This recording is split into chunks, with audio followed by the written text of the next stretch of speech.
안녕하세요, 트래블튜브. 오늘은 입국 심사 시에 한국인들이 가장 많이 하는 실수 3가지에 대해 알아보겠습니다. 최근 한국 사람들은 한국의 위상 및 여권 파워 등이 예전보다 많이 좋아져 입국 심사가 쉬워졌다 얘기합니다. 특히 일부 국가에서는 사전 입국 심사 등록이나 입국 시 E-게이트 등 한국인에게만 특권을 주고 있습니다. 그러나 여전히 입국 심사 시에는 절대로 실수하면 안 되는 사항들이 많이 있습니다. 특히 입국 심사는 그 특성상 짧은 시간에 핵심적인 질문만으로 이루어지기 때문에 대부분은 무난하게 통과할 수 있습니다만 자신의 상황에 따라 실수하기도 매우 쉽습니다. 또한 한국인들의 독특한 특성이 있는데 이것이 자칫 입국 거부로 연결되기도 쉽다고 하는데요. 실제 케이스를 보면서 어떠한 것들이 있는지 크게 3가지를 알아보도록 하겠습니다. 이 3가지에는 대부분의 한국인의 실수 항목이 포함되어 있으므로 참고하셨으면 좋겠네요. 첫 번째, 망각을 잘하는 경우. 한 부부는 미국의 수도 워싱턴 DC에 입국했는데 자신의 짐이 탐지견에 걸려들었다는 걸 알았습니다. 심사관은 영어로 짐에 무슨 음식이 들어있냐고 물어봤는데 이 부부에게 영어가 통하지 않았습니다. 다행히 통역관이 와서 어떤 금지 음식이 들어있냐고 리스트를 보여주면서 물었는데 없다고 했습니다. 그런데 그 탐지견은 여전히 부부의 가방에서 떠나지 않고 계속해서 그 가방을 맴돌고 있었습니다. 알고 보니 그 탐지견은 농산물 전문 탐지견으로 큰 가방에 사과 하나도 찾아내는 훈련견이었죠. 결국 부부의 가방에서는 고기 만두가 나왔습니다. 돼지고기 성분이 있는 게 걸려든 것입니다.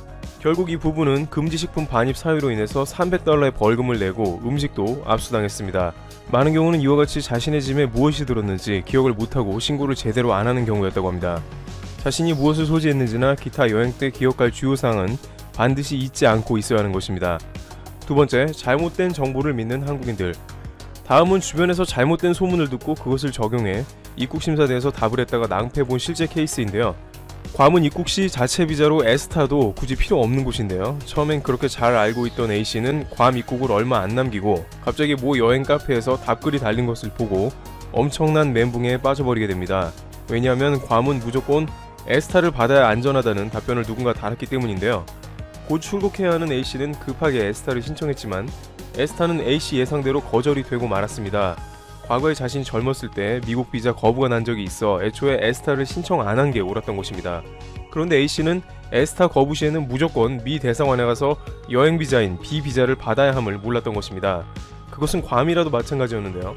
A씨는 괜찮겠지 하고 출국했다가 괌에서 입국 거부를 당하게 됩니다.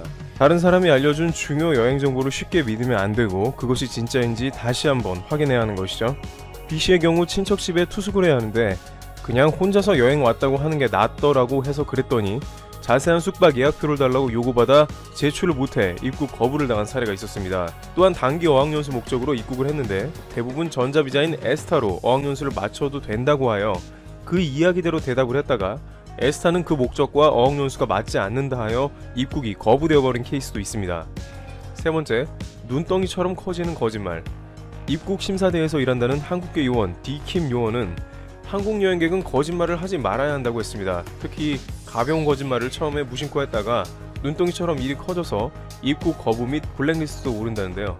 입국 거부된 한국 사람들 중에는 한 번에 사실을 이야기 안 하는 경우가 자주 있었다고 합니다. 그런데 대답하는 사람이 LA 친구 집에서 3달 지내다가 올 생각인데 그렇게 대답하면 입국 심사관이 싫어할까봐 2주 정도만 여행할 것이라고 답을 한 것입니다. 입국 심사관은 어디에서 묵을 거냐고 얘기했고 친구네 집에서 지낼 것이라고 대답했습니다. 뭔가 이상하게 여긴 입국 심사관은 친구와 연락을 했는데 미국에 거주하는 그 친구는 여행 온 친구가 3달 정도 머물 것이라고 있는 그대로 심사관에게 이야기한 것입니다. 추후 리턴 티켓도 확인해 보니 3달 뒤로 되어 있었던 것입니다. 결국 미국 여행을 왔던 이 한국인은 입국 거부가 된 실제 케이스가 있었습니다. 또 가장 많이 걸려드는 케이스는 소지하는 현금을 정확하게 얘기하지 않은 경우라고 합니다. 입국 시 자진신고만 하면 $10,000 이상 현금 보유를 하고 여행에서 사용할 수 있는데 속인다는 것입니다. $10,000 이상 보유 시 신고하라고 했더니 혹시 그에 대해 세금을 매길까봐 지레 겁을 먹고 속인다는 것입니다. 그러나 이미 입국 심사관 입에서 그런 말이 나왔을 땐 어느 정도 심사관들도 파악이 된 상태라고 합니다. 따라서 제대로 신고를 안 하면 현금 전체가 압류되고 형사처벌까지 받을 수 있다고 전했습니다. 한 한국 여행객은 $25,000를 가져왔는데 신고 없이 들어오다 발각되어 전액을 압수되기도 했습니다. $10,000를 넘겨도 정확하게 CBP에 신고하고 들어가면 문제가 없다는 이야기를 강조했습니다. 이상으로 입국 심사 시 실제 실수를 통해서 벌금이나 심하면 입국 거부까지 된 케이스를 살펴보았습니다. 여행가는 해당 국가의 특성에 따라서 입국 심사 때 실수할 사항이 없는지 면밀하게 살피는 게 필요할 것 같습니다. 트래블튜브 여기서 마치겠습니다. 감사합니다. 팬데믹을 겪으면서 한국에는 정부에 대한 신뢰가 있다는 게 확인됐다. 신종 코로나 바이러스 감염증이 완전히 종식되지 않더라도 이르면 5월부터는 경제활동이 정상화할 것이라는 전망이 나왔다. 내수, 서비스 산업은 회복세에 접어들지만 항공, 관광, 정유업은 회복이 더딜 것이라는 예측이다.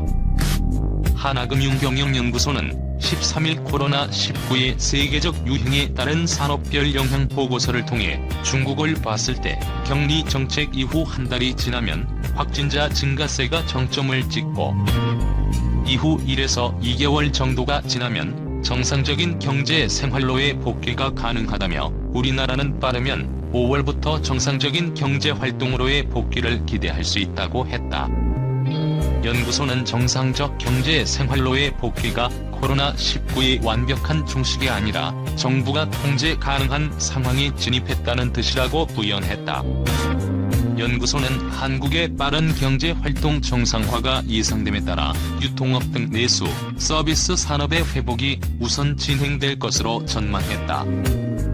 코로나19의 전 세계적 유행으로 제조업과 항공업 등은 회복이 지연될 것으로 내다봤다.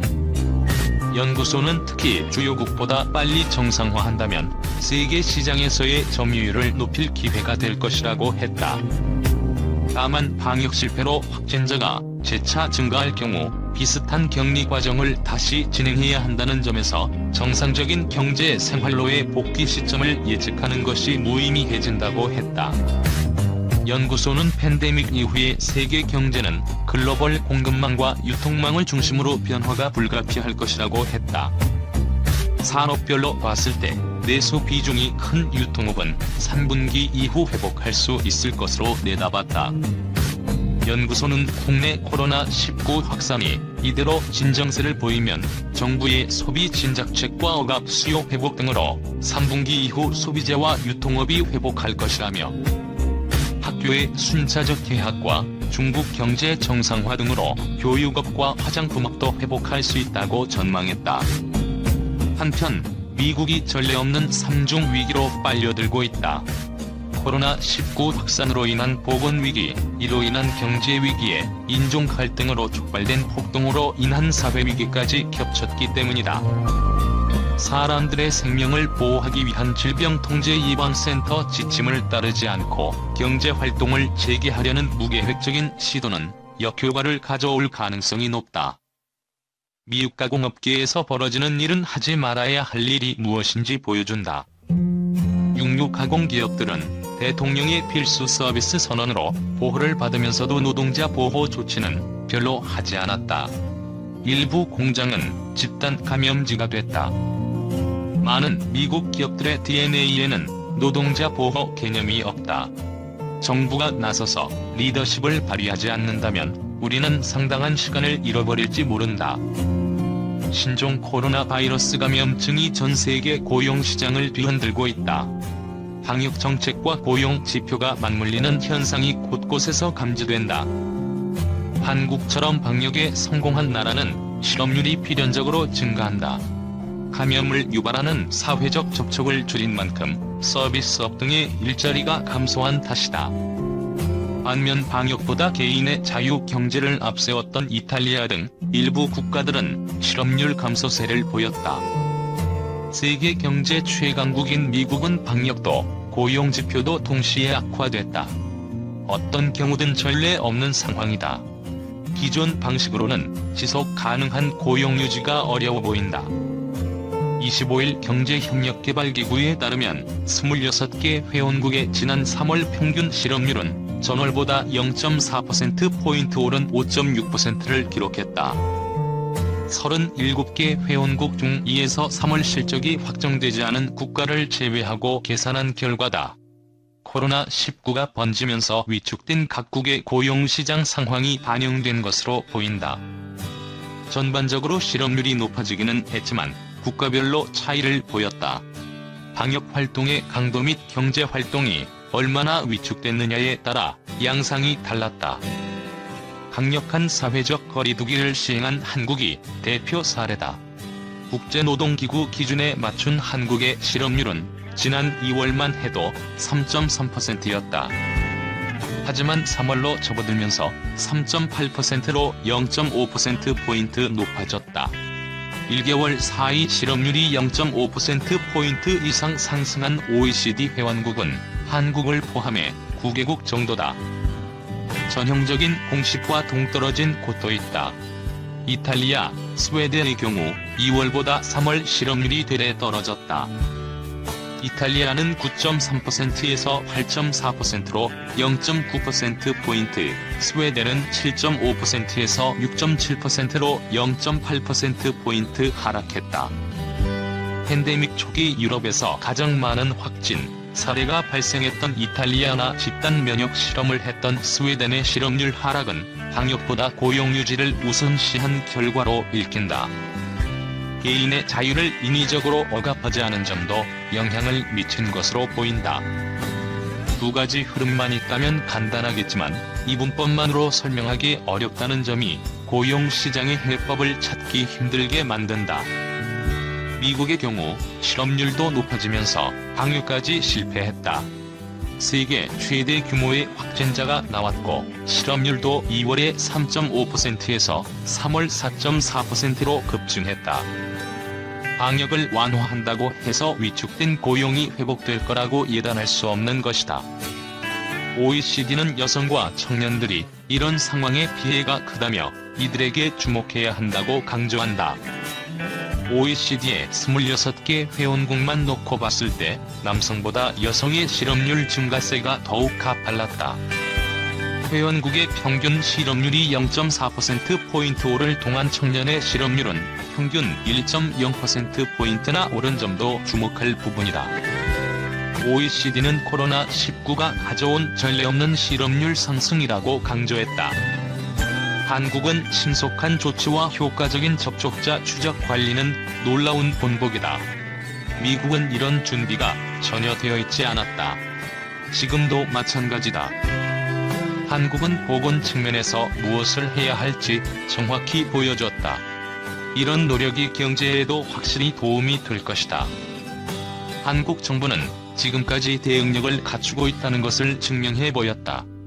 덴마크도 마찬가지다. 아프리카의 소국인 토고 사례도 있다.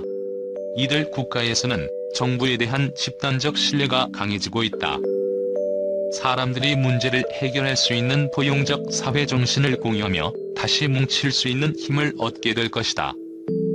이탈리아, 미국, 아마 프랑스와 같은 나라들은 미숙한 대응 때문에 제도에 대한 신뢰가 더욱 낮아지고 문제 해결을 위해 사람들의 힘을 모으는 것도 힘들어질 수 있다.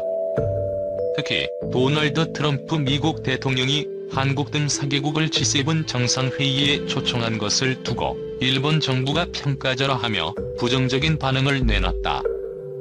2일 일본 산케이에 따르면 일본 외무성 관계자는 정상회의의 멤버를 4개국 더 늘리는 건 무리라고 말했다.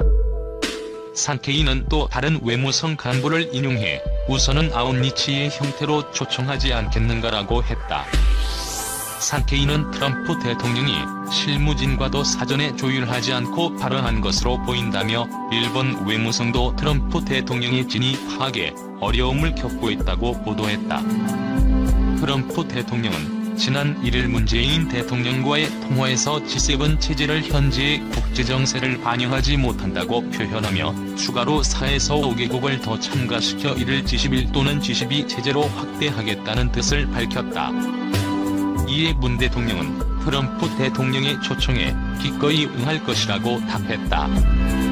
일본은 트럼프 대통령의 구상대로 G7이 확대돼 한국 등이 추가로 참가하는 데 대해 못마땅하다는 입장을 공개적으로 드러내고 있다. 전날 요미우리 신문은 일본 외무성 관계자의 발언을 인용해 아시아 유일의 G7 정상회의 참가국이라는 일본의 존재감이 엷어질 것이라고 전했다. 스가 요시히데 관방장관도 전날 주요국들이 국제사회가 직면한 과제에 대한 방침과 협력을 확인하는 장으로서의 G7은 계속 중요한 역할을 할 것이라며 G7의 역할을 강조했다.